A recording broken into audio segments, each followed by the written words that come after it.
To the webinar about childcare subsidy plans.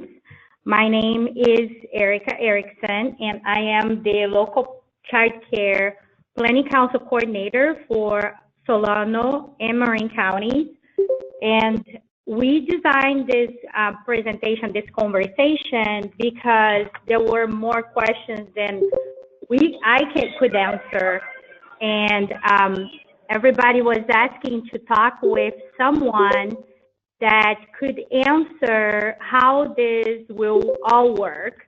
And especially they would like to have questions from someone or a group of people that already did that.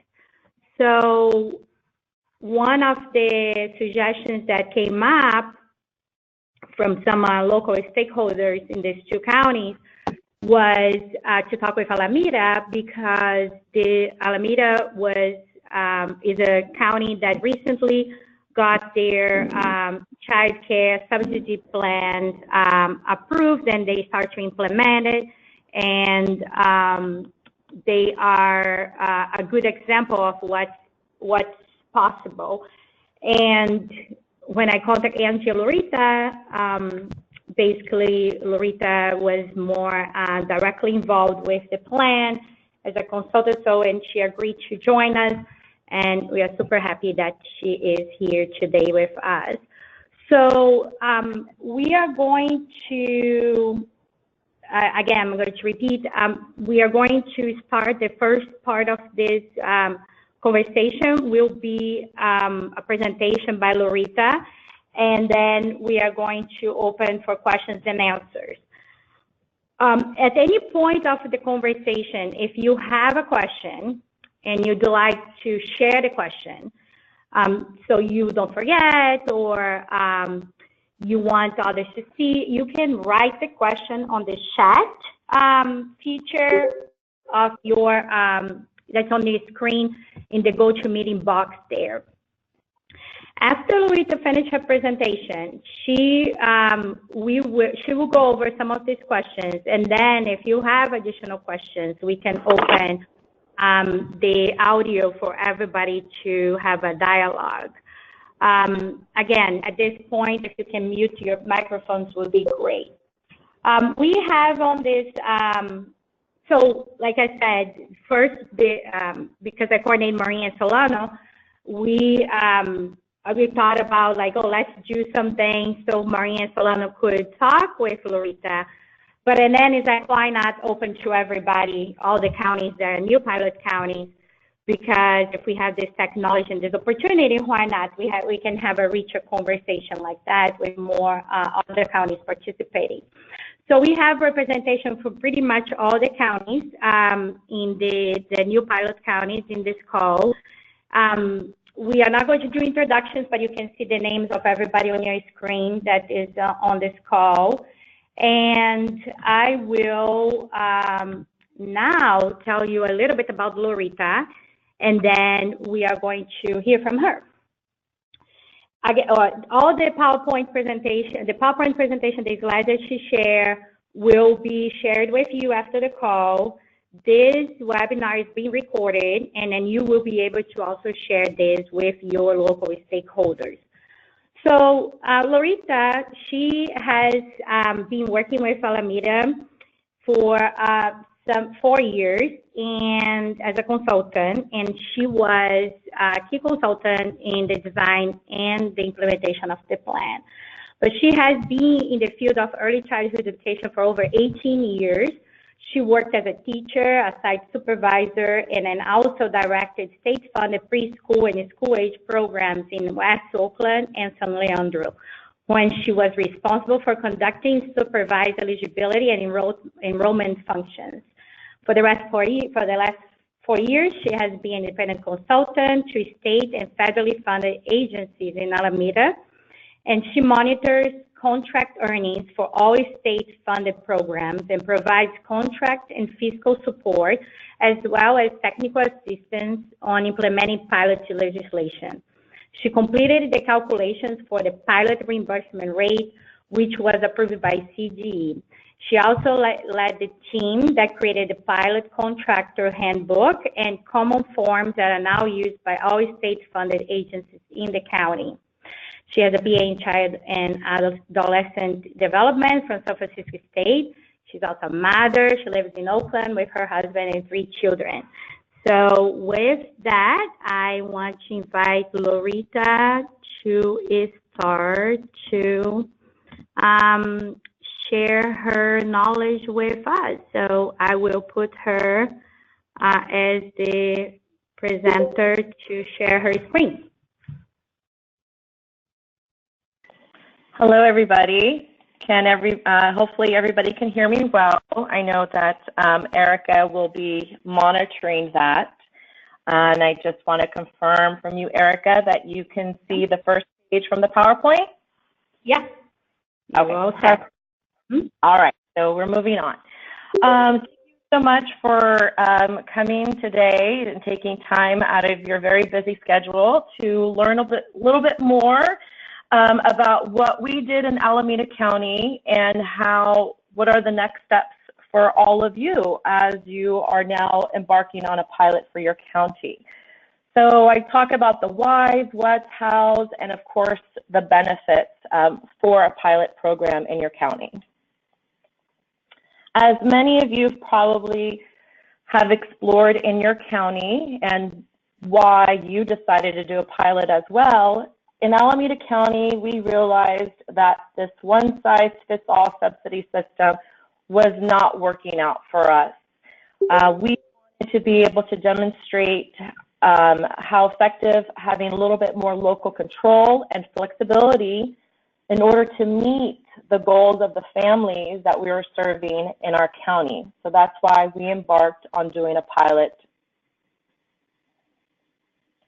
As many of you are also experiencing, statewide family income eligibility cutoff was not reflective of the high cost of living in our county. The reimbursement rate that we had was definitely not reflective to the cost of providing the high quality of care that we are doing. And the struggle of the eligibility of time frame and the unnecessary stresses on families. Not only, sometimes families would have to come in and do an update every 3 months, and it was definitely a struggle and additional stress that should not have been put onto families. So how were we able to make this change happen? We were very fortunate to have Rob Bonta to author our bill. We did our bill the same way as San Mateo and San Francisco had done their pilot 10 years prior to us, that would allow us to develop and implement an individualized subsidy plan in our county. And we were very happy that in October 2015, our bill was passed. So our bill is passed. What were the next steps for us? As I said, we definitely followed in the footsteps of our neighboring counties, both San Francisco and San Mateo, but we realized that we wanted to go beyond what they had been doing. At that time, back in 2015, the only thing that they were able to do for their pilot was to keep families on at a higher income level. So families still had to come in initially at the 70%, but they were able to stay on up to the 85%. We realized as a county that we needed more. We saw the needs of our families in our county, and we wanted to explore going even further. So even during the time of developing the bill, we were having regular conversations with our contractors. Our state contractors meet in Alameda County once a month. So during that time, I would say it was probably a good 6 months from like when the bill was being written and talking to our contractors before the bill was actually even sent out, for the votes and passing in the Senate and the House and all that other legislative stuff. Then once our bill was passed, again, we continued to have conversations. It was, and again, I'm estimating probably about another 6 months for us to get everybody on board and actually sign the participation agreement to be in the pilot. So here it was that in October, our bill was passed. You know, we had been having conversations 6 months prior to that. We're still having conversations. We're deciding what other elements of the plan we want to incorporate into our pilot, meeting with as a regular group once a month, going out, meeting individually with agencies, sometimes multiple times, because sometimes the people who were coming to the contractors meetings were not the ones who were authorized to sign the actual contract from the state. And that's the person who does need to sign the participation agreement to be part of the pilot, at least in our case in Alameda County. That may change with the streamlining that CDE and what the governor would like to do for the other pilots. But at least in our county, the person who was signing the contract also had to sign the participation agreement. So I would say probably February, March is when we had everybody on board. Also during that time, we are meeting and we're talking with our supervisors, we're talking to the Planning Council. The biggest part here was really our conversations that we had with CDE directly. So as we're meeting as a group and deciding what elements of we want to have as part of our plan for the pilot, we would send emails to David Rudd and the others who were at CDE at that time saying, these are some ideas that we have that we'd like to incorporate in our plan. We would greatly appreciate some additional feedback. And I have to say they were awesome, to say the least, as far as getting back to us. All of that is documented in emails. Many of that is included on our website where we actually have our plan. It shows the email correspondence that we had. So even before our plan went to CDE, we were having conversations saying we're going to be adding this into our plan. This is what we want to explore in our county, getting their feedback so that when they finally got our plan, they knew everything that was in it. They knew all of our asks. So that, I have to say, was probably the most beneficial thing for us because we had that dialogue already. And that helped I feel, to help the process go a little bit faster, although I know a year does seem long, but it goes by really fast. So after we designed our plan, the Planning Council needed to sign off, and then of course the Board of Supervisors signed off. They had approved, the Board of Supervisors signed and approved our plan at the beginning of August. Once we got that proper documentation showing that yes, they approved this plan, we sent it straight off to CDE. Again, because we've had that dialogue with them, they knew what our asks were for it.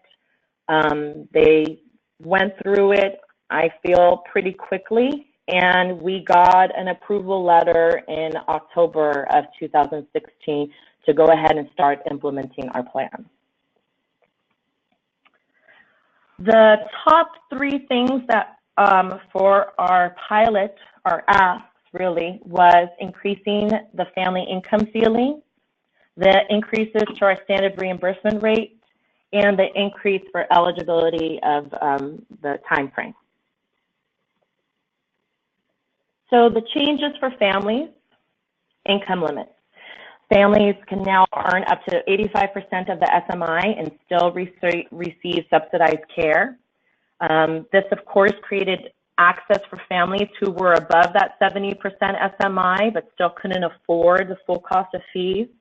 This also allowed a smoother transition for families to, if they were going above the 85%, to fall into the full cost of care for services. And the other important thing that at that time, as I stated, San Francisco and San Mateo were not doing, is that we made sure that these income limits, that 85% SMI, was for both the initial and recertification. So as you know, the rest of the state, families still need to come in at 70%. They can then, be recertified at 85%, but for us, we have where families can initially come in at 85% as well. What I wanted to note here was that although currently we are using the same family fee that was issued by CDE, we do have the flexibility to update our family fee schedule more often to reflect the most recent SMI data. So of all things, when we had actually submitted our plan, we found and submitted our plan with a family fee schedule, we had found some more data that actually increased the SMI. So we submitted a modification to our plan to recognize the higher SMI, and with the help of Mission Analytics, who designed the family fee schedule, figuring out 10% and all that other data that we won't get into at this time, they created a new family fee schedule based on the data. I believe it was the housing department that then we were able to use, which was higher than what the state had. And so we had been using that. Then once CDE released their family fee schedule, we compared theirs to ours and saw that theirs was, CDE's family fee schedule was better. So we then made another modification saying we will now be using the one from CDE. But again, because as you know, sometimes they're not updating the family fee schedule with the most recent data, we have that flexibility to use the most recent data for the family fee schedule and make those modifications to our plan. Changes for our contractors.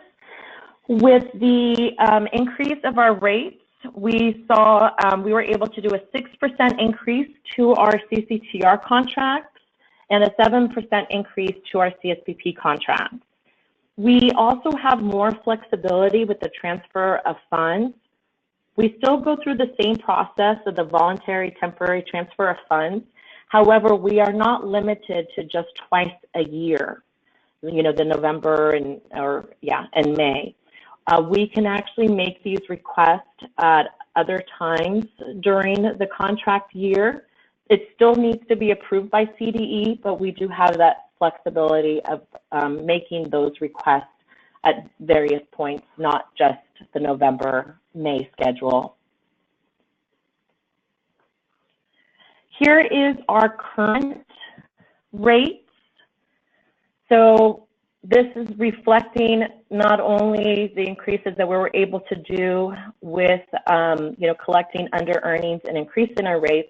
This also includes all of the rate increases that the state also has given us. In the pilot, you are still receiving those same state rate increases. So we saw it in July of 2016, we saw it in January of 2017, and we saw it again in July.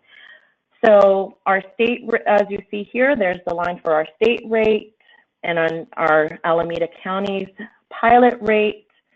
So for both CCTR and CSPP, it's a little over $3. And then for our CSPP part day, it's about $2 more than what the rest of the state is receiving. More changes to our families and to our contractors as well. Less paperwork with 24 months of eligibility. We do have the longest eligibility in the country so far. The initial certification for eligibility need still remains the same. but we have been able to make this be a little bit more consistent with our common pilot forms. So we were able to collect forms from all of our agencies and standardize.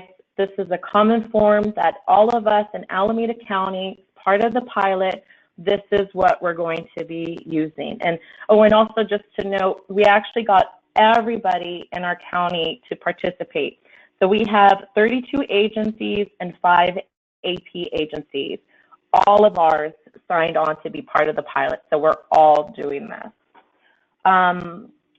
Families only have to report if their income goes over the 85% SMI, but families can voluntarily report changes if it benefits them. So if it lowers the family fee, if it increases the service hours, or if it extends the eligibility time frame. Other benefits that we have for our pilot are children in our CSPP program can now enter in at 2 years, 9 months. So those are children who have birthdays between September 2nd and December 2nd of the fiscal year, that contract year. They are able to enroll into the CSPP, and as you know, once they're at least 2 years, 9 months. This was the next part here about the 6.5 hours was not a part of our original plan. This was actually part of a pilot modification. After our plan was approved, we realized, and we had talked about it, but for whatever reason, we didn't get it into the plan, and I don't know why. We realized that we had forgotten to ask, and although we had conversation with CDE, for increasing the 6.5 hours for families who are only seeking employment or seeking housing. So we made that modification. We sent in a letter asking for that modification, which was approved in March. So families who are seeking employment or seeking housing, they receive 6.5 hours a day, 5 days a week of services. Agencies serving school-age children, so these are your CCTR contractors, they are able to claim the limited non-English proficiency adjustment factor for all grades. So this is TK through 5th grade. We were also approved to reinstate sibling preferences in enrollment after CPS. CPS is still #1. And then our next is if there are any siblings who are now perhaps age eligible that can come into the program. Our other benefit of the pilot, which was beneficial, especially beneficial for us when our pilot was first approved, was our high rate agencies were able to claim adjustment factors. I don't know if any of the other counties are experiencing this as well. But when we first began, we had 2 agencies who had higher rates than the rest of us, but they couldn't claim adjustment factors. So we had made this request. Since the recent rate increases that we received from the state, now all of Alameda County, we all have the same rate. So we are no longer in need of this particular element of the pilot, but maybe perhaps some of you who are in other counties, this could definitely be beneficial for you. Of course, there are limitations to the pilot. With the pilot, you must increase the number of child days of enrollment as a county, as a whole county, not per agency. So I know that there was something that was a little misunderstanding, but it is as a county, and this is based on what you work out with CDE as your baseline year, which generally it has been the fiscal year prior to the approval of the bill. So for instance, our bill was approved in October 2015. Our baseline is fiscal year 14-15. My assumption would be that All of your bills have been signed and approved in October 2017.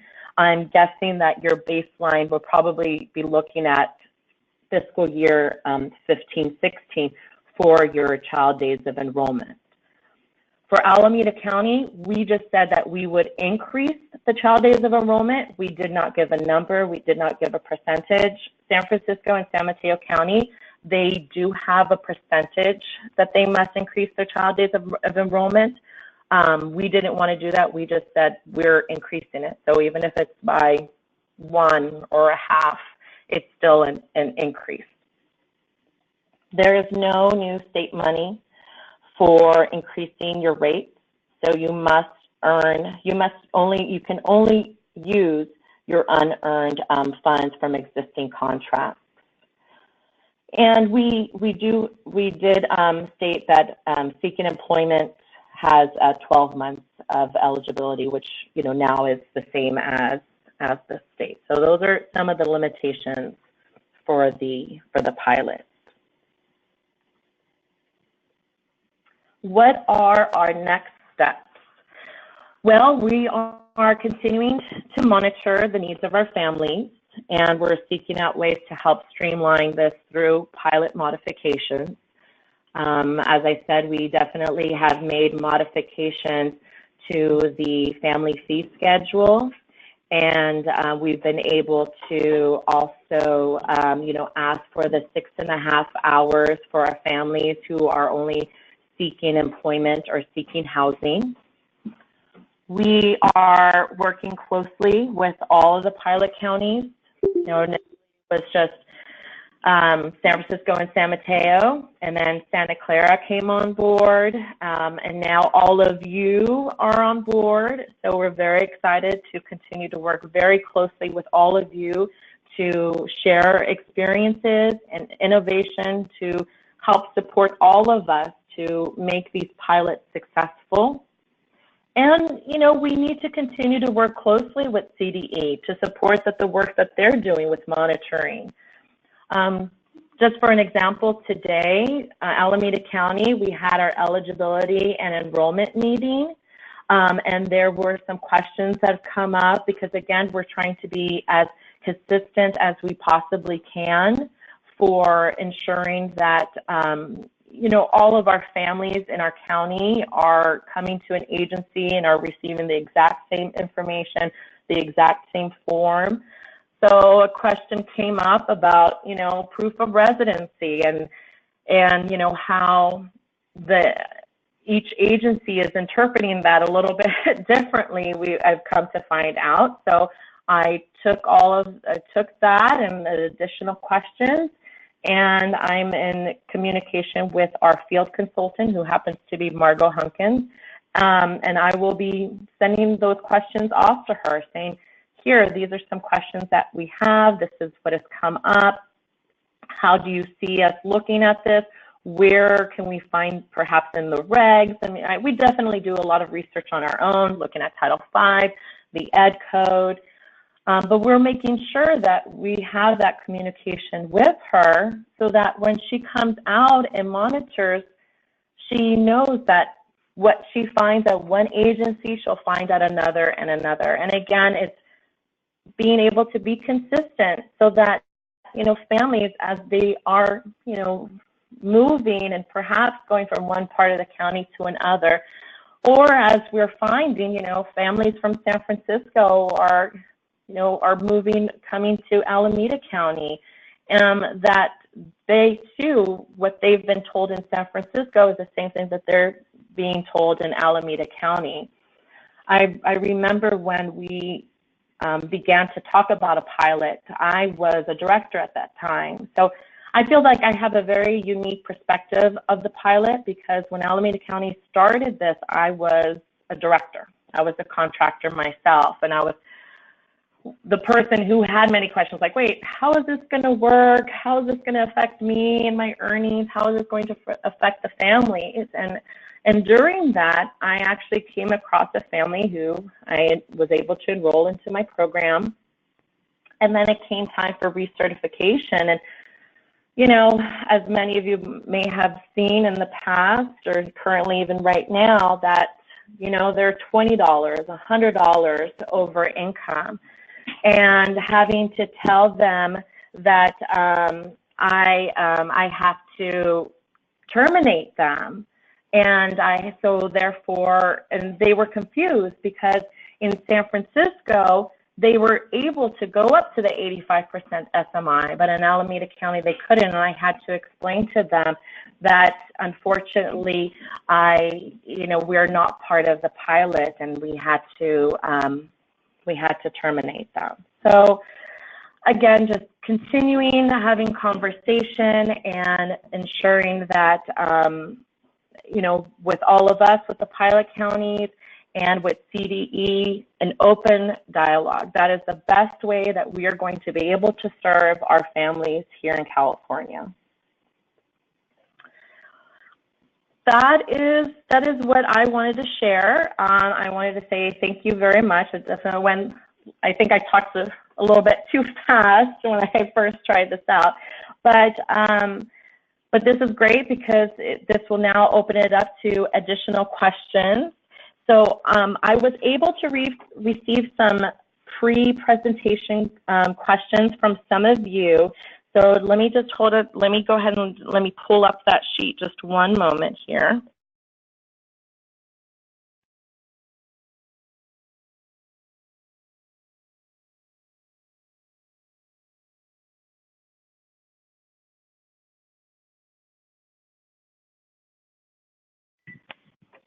Okay, thank you.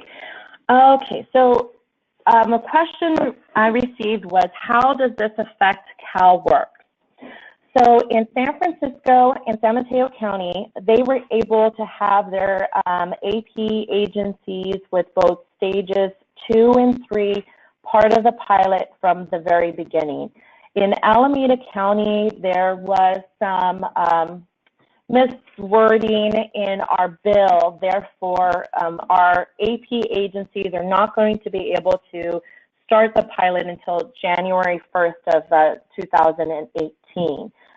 With that being said, what I know of San Francisco and San Mateo County, they are participating fully into the pilot. So the stages 2 and 3. For Alameda County, we were under the impression that stage 1 could not be part of the pilot. But for those of you that were at the governor's meeting or on the call or have seen the letter from the governor himself, that he wants to make sure that stage 1 can be included. So there's still conversation about that. I'm not sure how much of that has already been worked out, but I know for at least stages 2 and 3, and San Francisco and San Mateo, they are fully embedded into the pilot. All pilot regulations applies to them, as will be for Alameda County. Starting January, stages 2 and 3 will also be completely part of the pilot. There was a question about the recertification of 2 years. As I stated, yes, we do have 24 months. In Alameda County, we actually have 24 months or the end of the fiscal year. San Francisco and San Mateo were only approved for just a hard, firm 24 months. We were approved for 24 months or the end of the fiscal year. That way, then, a family who may have their 24-month certification in March, but yet, the program is going to be ending on June 30th, agencies do not need to recertify them in March. That family can continue all the way until June 30th and then have a recertification time at that time then. Alameda County does have a Dropbox with all of our forms and handbooks. I know some of you may have already seen that, and that can definitely, I could definitely make that available to the rest of you upon request. If you send me an email, I can send you a link to our Dropbox. think I've shared with you more or less the time frame that it took for us and who needs to sign it. So as I stated, when we did our plan and for agencies to participate, the person who was authorized to sign the contract from CDE had to be the one signing the participation agreement. So, but again, that may change. For us, it was an opt-in. Maybe there's going to be plans instead of an opt-in, there'll be an opt-out. But for Alameda County, that's how it worked for us. And then the Planning Council needed to approve the plan, and then our Board of Supervisors. Let's see, another question here. So the other question was about, I know the rate increases and how under earnings are collected. When speaking with Erica, I initially tried to see if I could put this into a slide as part of this full presentation, and realized that there is just so much more that needs to be discussed and talked about and to get the understanding. Therefore, decided not to put it in there, but perhaps we can discuss about another opportunity to do a web meeting or maybe a meeting in person for myself to explain to you how Alameda County went about collecting the under earnings, you know, having agencies agree to, like, yes, I'd like to contribute this into what we call the pot of money to raise the reimbursement rate, and how all of those calculations, like I said, I had done those calculations for Alameda County, how that all works out. That's it as far as for the questions that we received pre-presentation. So I will go ahead and turn it back to Erica, who will then, I guess, open it up to those who have questions. Yeah, so thank you so much, Loretta. It was super helpful and informative, your presentation. And we have Margot, she wrote on the chat there, and you can also read the question. If you open the chat box there, do you see? You can read it and answer. Okay, yes, I do see that. Okay, okay, let's see here. How, if all, do you anticipate the state reimbursement rate increases scheduled for January to affect how you calculate the pilot reimbursement rate? Do you anticipate still staying? Okay, yes. Yes. So so how that works is actually not necessarily a dollar amount, but more of a percentage. So for instance, when we received the increase for this July of July 1, what I had done is I had taken what the old state rate was to the new state rate and calculated out the percentage, which was like a 13-point-something% for CSBP, CCTR, and so on and so forth. And that's how I then did a rough calculation of what our new pilot rate would be, given that, you know, we would be following that same percentage increase. And sure enough, that was the truth. The number that I had projected that we should be receiving as a pilot, that was the same rate that Stephen and those at CDE for the finance department, when they sent out the contract, we were spot on to the penny. So that was really good with that. So that's how it works. It's not necessarily a dollar amount, but more of the percentage.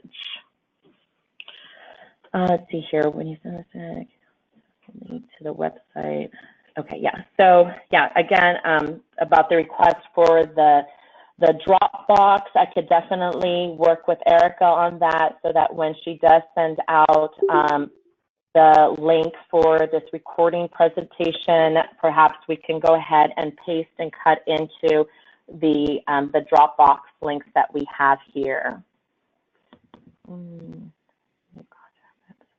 Increases the rates. Okay, so then the question was, you know, that again, it ties into like, okay, there's no state money to, you know, increase your rates. What happens when the state does increase the rates? As I stated, we do receive those rate increases as well. Even though we're in a pilot, we still receive those state increases as they would, as I said, in percentage form. Loretta, if you can repeat if you can read the question because of the recording, would be great. Oh, okay. Sorry about that. Okay, so the question was, yeah, when you say no new state money, does that only refer to no new contracts? What happens when the state increases the rates? When I was referring to no new state money, I meant that when you're increasing, you know, you have no new money to increase your rate. You can only use your under earning. So that's what I meant by that, you know, when you're increasing your rate for the pilot. And then as I stated, for whenever the state issues a rate increase for contracts, we receive that rate increase as well. Are the contracts issued by the state? Yes. The contracts are still with CDE. So they are the ones still issuing the contracts. What I had done with the pilot, you know, with the rates, I created this spreadsheet. We presented that spreadsheet along with our plan, and our plan and that spreadsheet that shows the increase of our rates, that whole thing was approved. The other question is, where does the pot of funds reside that all contractors contribute? On a spreadsheet. So, and again, I think that this would be tabled for when we have an opportunity to talk in more details about this pot and how the money is collected. What happens is that, just briefly, when an agency agrees to contribute $100,000 to raise the reimbursement rate, their contract, their MRA, is decreased $100,000, and the equivalent CDE, Child Days of Enrollment, is decreased as well by that $100,000. So then that agency has what I called a pre-pilot MRA and CDE. Then all that pot of money comes together, and we take that pot of money, we look at all of the new CDEs, now the pre-pilot CDEs, and we take those CDEs, that money, we divide it, and we say, okay, now we can increase everybody's rate by $2 per CDE. So here it is now, $2 times that agency CDE. Now they have a new MRA. So now this is their pilot MRA, their pilot rate, and the CDE stays the same. So this is definitely better with a spreadsheet to look at with real numbers, and I know that we will definitely need to be able to have another full conversation about this. Let's see here. Okay, I talked about that one.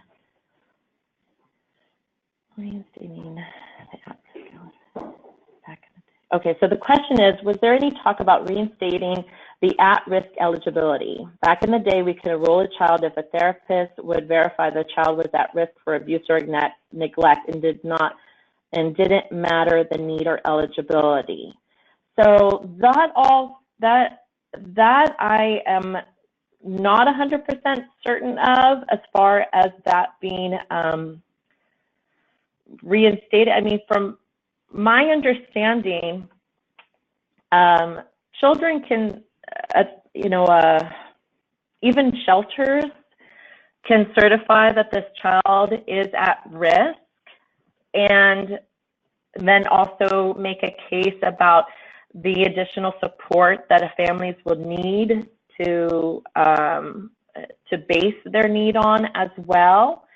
So I'm sure if anything else that isn't already in place right now, if that can be addressed, that's something that probably need to look at a little bit more to see, because I'm not sure, I'm not 100% certain how it was different back in the days compared to how it is now. So we'll have to go back to that. Okay, so is the money returned only for the participating agencies or for the whole county contract? I'm not 100% certain what you mean by that question. So if you perhaps you can, who posted that question, if you can reinstate, if you could state it a little bit differently. So this question is for Liz, from Liz Burns. Liz, I unmute you. You can ask the question. Can you hear me? Yes, I can hear you. Okay. So what I was trying to say is that suppose you have like 10 contractors in your county, but only 7 want to participate. Are the return funds only for those 7 contracting agencies, or is it for the return funds for the whole county, no matter what? Does that make sense? No, it's, thank you. That makes it clear for me. It is only for those that are participating in the pilot. Okay. Yeah.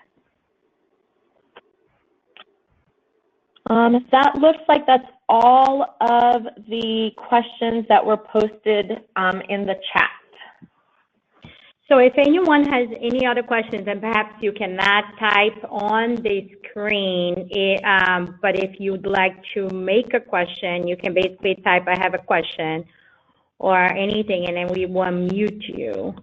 Again, Liz, why do you unmute it? Do you have any additional question, Liz, at this point? You're good? Okay, good. Anyone else? Go ahead. You are still on the phone. I think that was your question about the at-risk eligibility. Right. If Yes. if you wanted to clarify that a little bit more.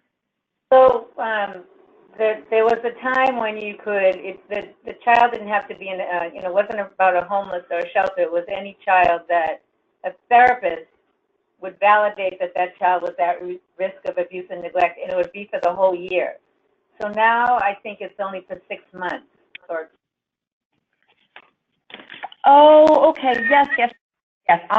Okay, so I understand what you're saying right now. Yes. So in our pilot, okay, I understand. Thank you so much for clarifying. In our pilot, we are able to give 24 months or end of fiscal year. Really? Yes. So Great. we don't have to do the 6 months. Perfect. So I'm so happy that you were able to clarify that. Yes, everybody is able to receive 24 months in our county, 24 months or the end of fiscal year. The only time when is if the need is only seeking employment. Then the seeking employment is 12 months. But other than that, everybody else is 24 months. Perfect. Thank you so much. Yeah. I have another question. Yeah, I see that. Okay, so if the pilot plan does not get approved the first time, can it be resubmitted? When is the deadline to submit the plan? Yes, the pilot plan can be resubmitted. So in actuality, Alameda County did submit a plan because we were just very anxious to get it going. We knew it wasn't going to be approved, but we did submit a plan. I think it was maybe in June, that wasn't approved. And again, we knew it wasn't going to be approved. We wanted to send it out to see the trial and errors of it. And yes, you can resubmit a plan.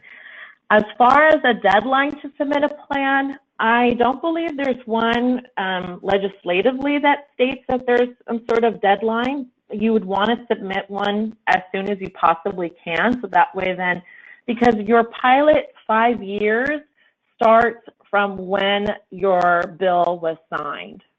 So Ours was signed in 2015 of October. Our pilot is due to, expire 2020, but our hopes is that we will have no sunset as what was done for San Francisco and San Mateo County. So that's what our anticipation is for that. And as I stated earlier, if you're having conversations with CDE about what it is you'd like to put in your plan, how you want to administer things, so that when they receive the plan, they already know there's no surprises for them, and you're having that dialogue. And although in the emails they never said like, yes, for sure this will be approved, they definitely gave language like, yes, that does sound like something that would fall in lines of what the legislation states that you can do in your county. So without saying, a definite yes, they went around in very political way saying that, yes, this will be approved. So I think having that conversation will help you when you submit a plan. That way then there's no surprises on their end. Okay. All right, seeing a few more questions over here. Let me get to them. So does the LPC help make decisions as to how returned dollars are allocated amongst contractors who participate in the pilot, or is it determined by CDE? So it's actually how the money in the contract determines how that pot gets allocated. So for CSPP, many contractors have Prop 98 money and non-Prop 98 money. CCTR contracts are majority non-Prop 98 money. So the money is first separated by contract itself. So any under earnings contributed to a pot for CCTR can only be allocated back to CCTR contracts. That's why, as you'll see, our CSPP amount and CCTR amount is different. We were able to do a 6% versus a 7% because we didn't have as much under earnings with CCTR as we did in CSPP. So then with CSPP, there is an additional step, because in CSPP, there is Prop 98 money and non-Prop 98 money. And it is a tedious process, I must admit, having done it. However, once you understand how that money is separated, you, as I had done, created a spreadsheet so that it can help you do all of those calculations already. And then that pot of money is divided by the CDEs. So therefore, then the rate can be increased by $2. So you take that $2, you multiply it by those CDEs for that particular agency, which then gives them their new pilot MRA.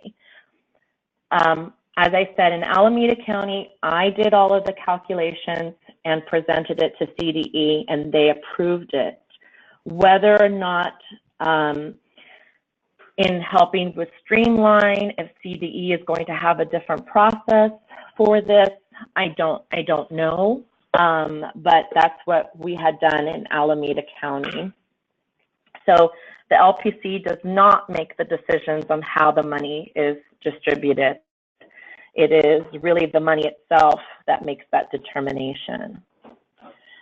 Okay, have you seen a change in the number of children served in the county? Yes, definitely. So within the first 6 or I think it was 8 months of our plan being approved, we saw we were able to increase an additional 637 additional serve additional children in our county solely on the new regulations of the pilot. So that means these were 637 children who would have otherwise not have been able to qualify for services, because either I think I calculated out about 33% of that were children who were of the age of, with that 2 years, 9 months, and 41% of that was also families whose initial income was over the 70% SMI.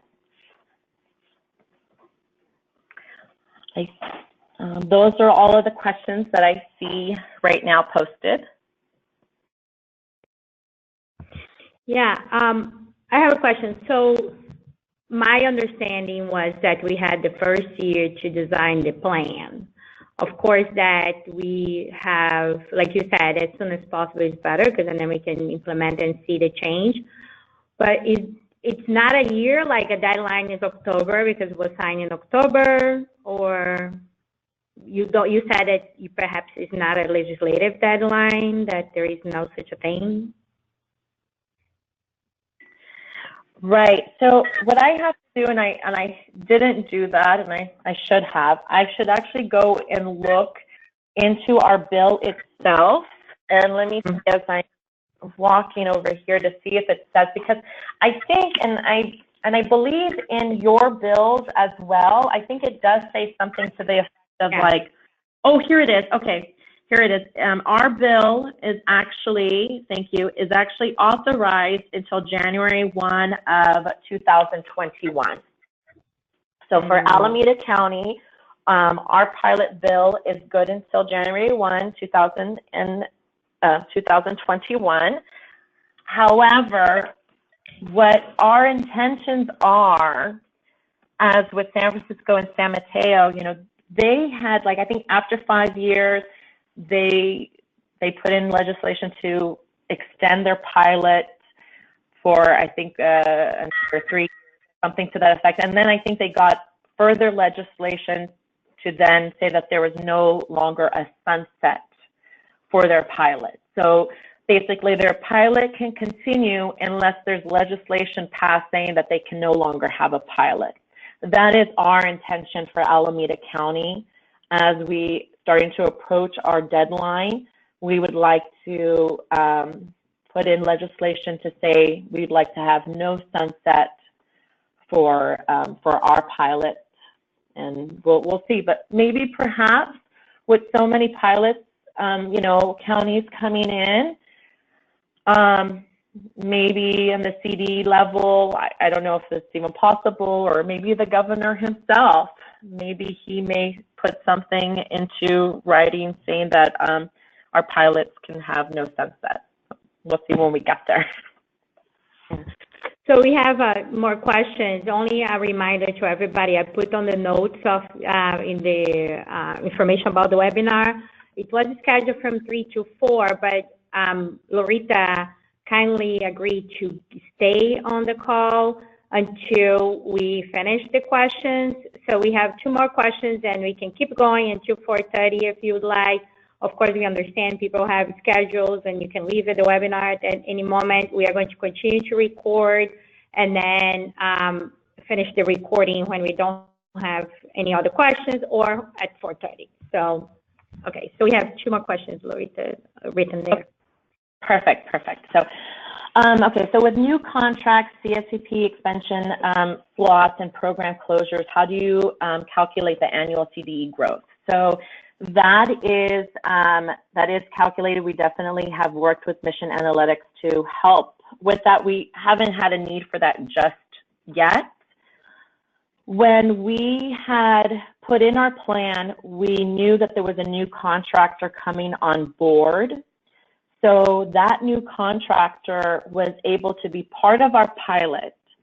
However, that new contractor, because it was new money, was not able to make any contribution into the pilot, because obviously they're new and they have no under earnings. And in addition, we are not able to count their CDEs as part of the increase of our CDEs for their annual growth. That's how we had to do it in Alameda County. We haven't had any program closures. However, I think it was San Mateo that maybe perhaps had one, and it's adjusted. So your baseline has been adjusted. So here it is. Our baseline was 1415, And now we've closed our fiscal year 16-17. I mean, it's not all done just yet, to show what our increase has been. And with that, then establishes a new baseline. So the baseline does continue to move either up or down, and reflection of whether there's any closures, or also the increase because the county itself is showing an increase. So hopefully I was able to answer that. Do contracts need to put money to participate initially into the pilot? Is the amount different if the contract is CFPP or CCTR? No, we did not require our agencies to put any money into the pot to participate into the pilot. We understood that there were many agencies who always over-earned and had no under-earnings to really put in, or even, looking at their family fees, they couldn't contribute anything into a pot, and we understood that. We definitely did encourage, if they could. For an example, we had we were getting really close to the amount of money. I had calculated how much money we needed in our pot to get to a certain rate for CSPP.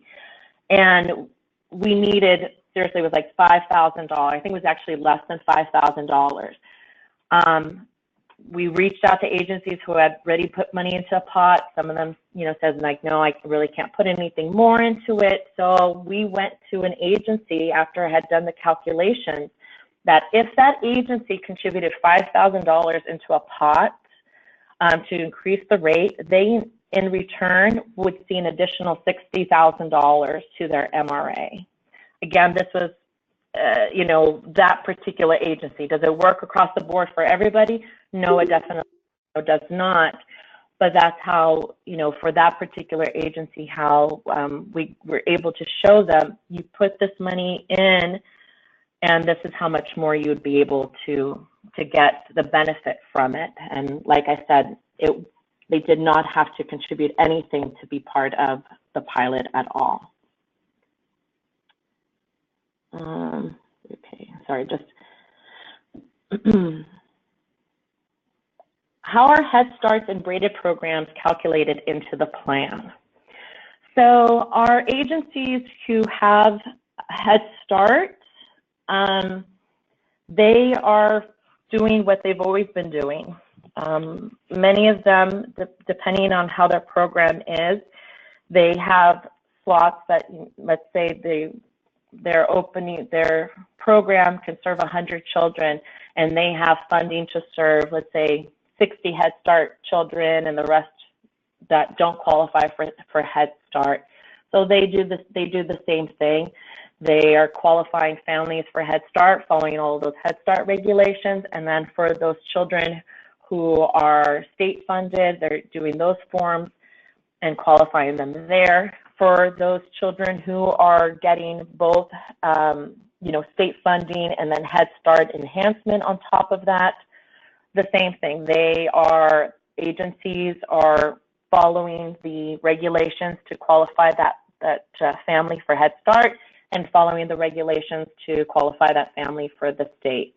Fiscally, it still works the same way as it always been, where if they're the direct agency for Head Start, they have that certain amount of money, or if they're receiving enhancement, they're getting that enhancement on top of each child, and they're reporting to the state their days of enrollment for the children for that reimbursement.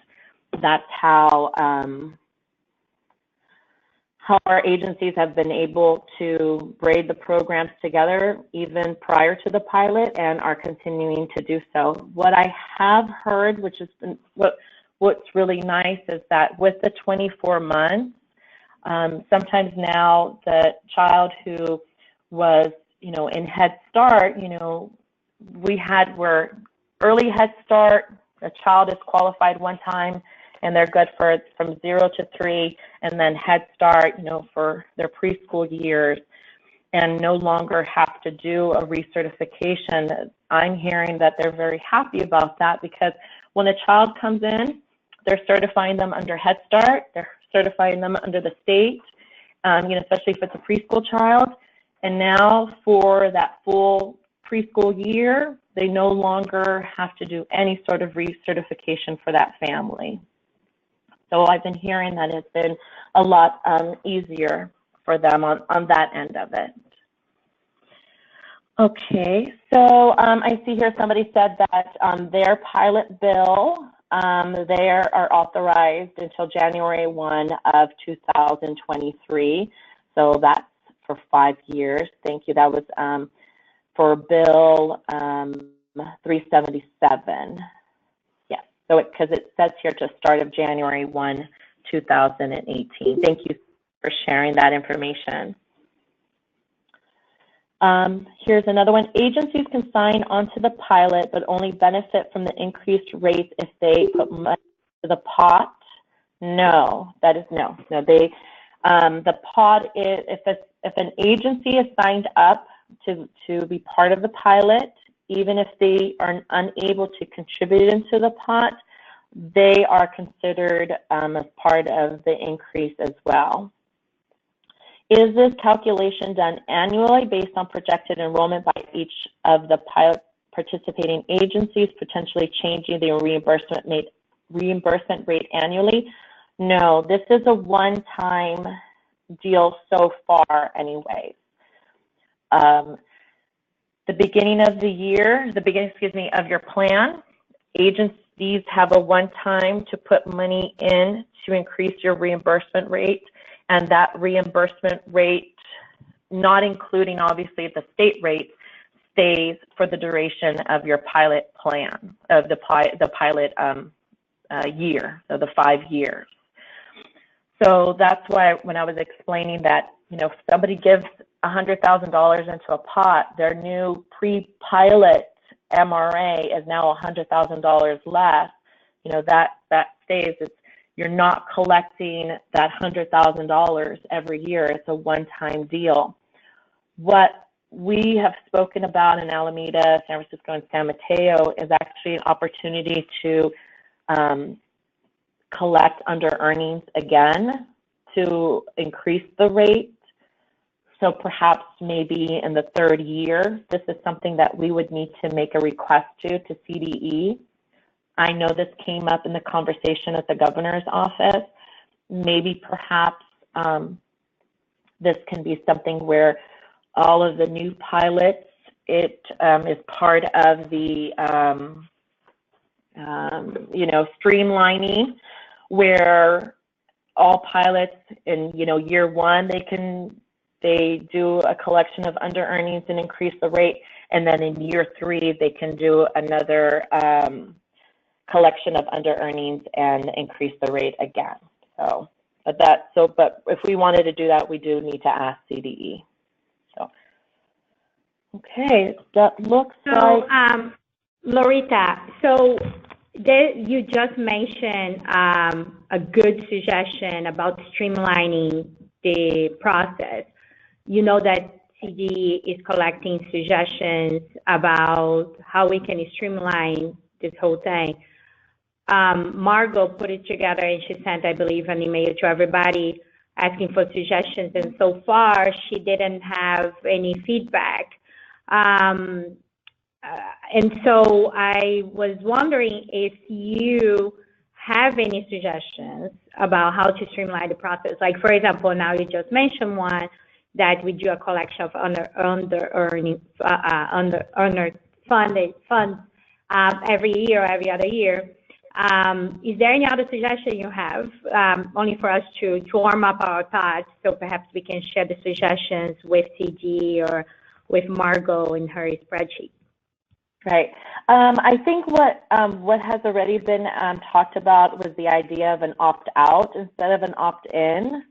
That would definitely, I feel, help to streamline. The other thing too, and this is definitely a big ask, is whether or not CDE would allow one authorized person per county to be able to have access to the participating agencies' 801A reports. this could help when it comes time for evaluating the plan itself. Currently, right now, we need to ask each agency to go into the CDMIS to download this particular 801A report. Then an encrypted email is sent to them so that then they can send it to Mission Analytics, is the one who's continuing to do our evaluation part of it, so that then they can gather that information. Many agencies really fast in responding and getting it back, as soon as possible. But if there is any way for that one person to do that, to have that authorization, that would be great. In addition, and again, this is something really by county. So my role here in Alameda County is to continue to monitor contract earnings. So sometimes some agencies I am asking monthly to send me their reports to help them monitor if they're earning their contracts or over earning. And majority of time, the contractors here are sending me their quarterly reports. If there is a way, they're sending it to CD as well.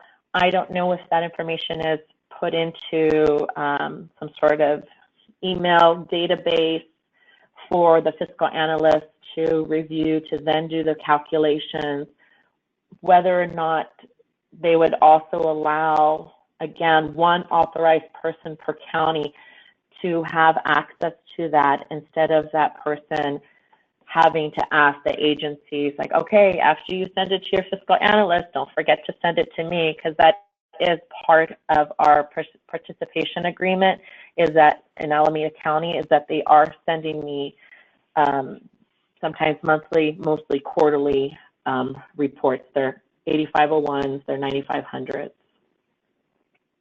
So that's, again, those are big asks, but that's something that I may help with counties as they're helping to monitor the pilot. Okay. So anyone else has any other questions or questions that if you want to share here, please type your name and then we can unmute you, or if we don't have any additional questions, I see some thank yous. So I think that's it, Loretta. Everybody will have Loretta's contact information, and then you can definitely contact her directly to answer any additional questions you may have. Okay, Matilda has another question there. Okay, the role of the LPC is to monitor and evaluate the process of the pilot, correct? Yes, I think. I'm sorry if I say I think. Just because I just think about my role in the county here. I monitor and evaluate the process of the pilot, and I am technically not part of the LPC. I am a consultant hired to do this. So, but my assumption is that since I am a consultant being hired to do this, it is on behalf of the LPC. So that would be my answer right now. And I think that we would have to double check on if there's any legislative language that talks about that, and or whether or not that's something as far as like the county that decides, who is the one that's helping to really monitor and evaluate the process of the pilot. So, Loretta, I saw in the Alameda plan, the funds came for the design from two foundations and First Five. How about the monitoring and evaluation? Who pays you? So that's, I'm funded as a consultant through AB 212 and to First 5. So it is that combination, because the the role of First 5 and how they're serving the county, and how the funding from AB 212, how that is used to support the county as well. My role in providing fiscal assistance, contract assistance, monitoring the under earnings, over earnings, that all falls into their plan, and that's how I get how I'm contracted out to do so. Does that help? Yeah, definitely helps. Because a lot of the questions come like, how are we going to raise the funds to pay for the design of the plan? But we are focused on the design, and then I'm like, okay, if there is a monitor evaluation, the reporting every year. So do you do the report, or do you contract with Mission Analytics to do the report? Yes. Right. So currently we are contracted for this year anyways to have Mission Analytics do our evaluation report. And yeah, so that's, for this year. Whether or not anything will change, I don't know. That part I don't have any authorization on that. I believe that does come from the LPC. So Mission doing our evaluation. I know they have also been doing the evaluation for San Francisco and San Mateo County as well. Mission Analytics mentioned in a conversation I had with them that they will submit a proposal. They will create a proposal to put the 9 counties together in one collective proposal for them to work with all of us to design of our plans, as many plans have very common elements and data. Do you think that's a good idea? How your perspective, having passed through that process, do you think that is a good idea for us to all go together in one contract with Mission Analytics to create the plan? I think what would be great is to hear more about how CDE wants to work to streamline. Because that, I feel, will definitely reflect on how big of a plan a county would need to submit. Yeah, right.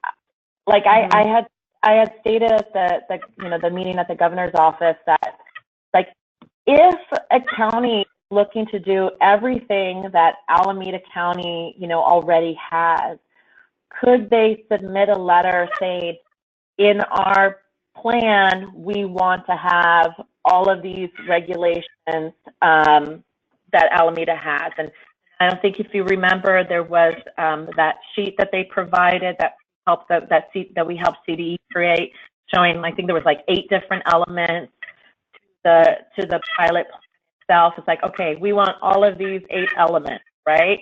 And there's just that cover sheet that says that. And then with the data analysis, CDE did speak about how the LPC, you are already doing some data analysis, and whether or not that report could then work as your data analysis report as the legislative the bill as it requests anyway. So that's my thing. I was like, maybe perhaps. No, it makes sense. Yeah. I forgot that piece. We have to wait for CG to see what we need to have in the plan, and then make the next steps with Mission Analytics or whoever. Matilda has a comment and question that she wrote there. Yeah, I see that. Okay, yeah. So she does remember, and thank you. I remember this too. The CDE did share that perhaps the reporting will be minimally, like at the beginning, like each year, but then with one at the end of the pilot year, perhaps, instead of having to do a report every year. It's more of like, okay, this is our base year at the beginning of the pilot, and then here's the report at the end of the pilot, so you see the whole scheme of the full 5 years instead of having to do a report every year. I do remember CDE talking about that, so that would definitely be very helpful. Yeah, and what are my thoughts about this level of reporting? I agree. I really do agree, because you know, our plan was approved in October of 2016, and then it closed in June. So it wasn't a full year, although we are able to show that we had over 600 additional children. You know, we were able to enroll because of, you know, of the different elements to the pilot. But to have a baseline and then a year end, and I don't know, I'm thinking maybe something in the middle to help with monitoring, maybe not a huge report, but maybe a smaller one in year 3 could also, I think would also, you know, could work. But having one at the beginning, one at the end, I think that would be a great way to really show how the plan is working as well. Okay, so let's see here. So it says baseline versus mid-year versus, yeah, end of pilot, maybe. Yeah, exactly. That's what I feel. That's what I feel as well. You can have the baseline and then do so you have the baseline report. Then you have mid-year, so like maybe at year 3 of your pilot, and then you have the end of the pilot. But my hopes would be that for all of our pilots, there will be no end, that we'll have no sunset, and we will continue to be able to do this forever with all these new regulations. That seems to be it from what I can see. Yeah, that's right. So again, I'm going to send a follow-up email with Lorita's contact information, the slides that she used. I also will share links to their pilot plan, as you can see on the screen, and then also to a report by Santa Clara Office of Education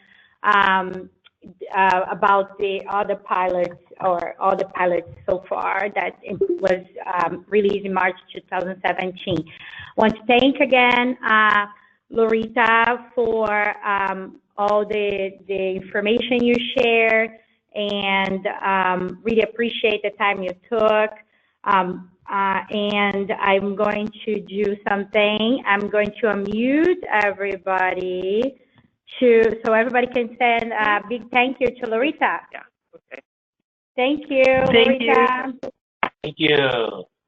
Okay. Well, thank you so much, and please. How are you going to know when I'm leaving? Okay. So I thank you to everybody who was able to come on, and all of your great questions. I'm sure you're going to have 20 million more. You have my contact. Please feel free to contact me with your questions, and I will continue to work to see if perhaps we can schedule something else to look at the actual money calculation part of it. And thank you, Erica, again, for putting all of this together. I really appreciate that. Thank you, and we'll be in contact. Okay. Thank all right. you. Thank you, everybody. Bye. Bye. Bye. Thank you.